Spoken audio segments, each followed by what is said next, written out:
Thames News has discovered that more than 60 Network South East trains are being withdrawn or having their journeys cut. Staff shortages and cost cutting is to blame.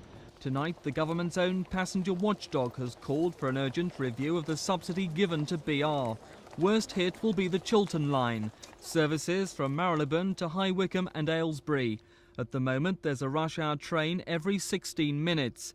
But from October, they'll only run every 24 minutes, a reduction of more than 30%. Some off-peak services will also be cut by a third. Western regions say it's because of staff shortages and admit things won't improve until next year, when the line gets new signals and one-person-operated trains. Passengers are furious. Well, it means that I'm seriously considering moving house to a line where commuting is easier.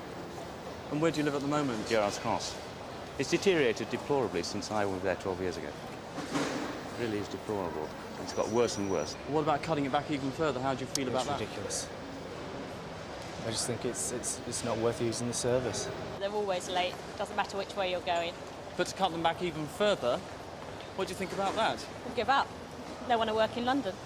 Elsewhere, trains on Southern region are being cut, retimed and destinations changed, affecting 100 services. Worst hit will be trains to Brighton, Reigate, Bromley North and Guildford.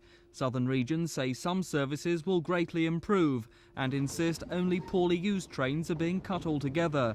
Passenger watchdogs blame the problem on strict spending limits agreed between BR and the government. I think the British Rail's finances are now far, far too tightly drawn. We've been aware of this for the last year or so.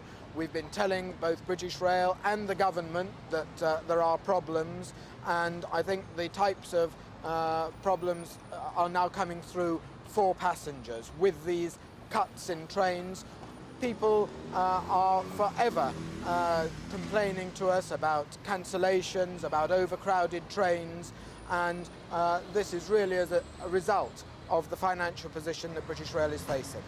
Today, Network South East said no one was available to talk about the timetable changes. They say they're being made to better meet passenger needs, but do admit some trains are being withdrawn because of financial restrictions. For passengers, that means from October, a worse service. This is Mike Pearce of Marylebone Station for Thames News.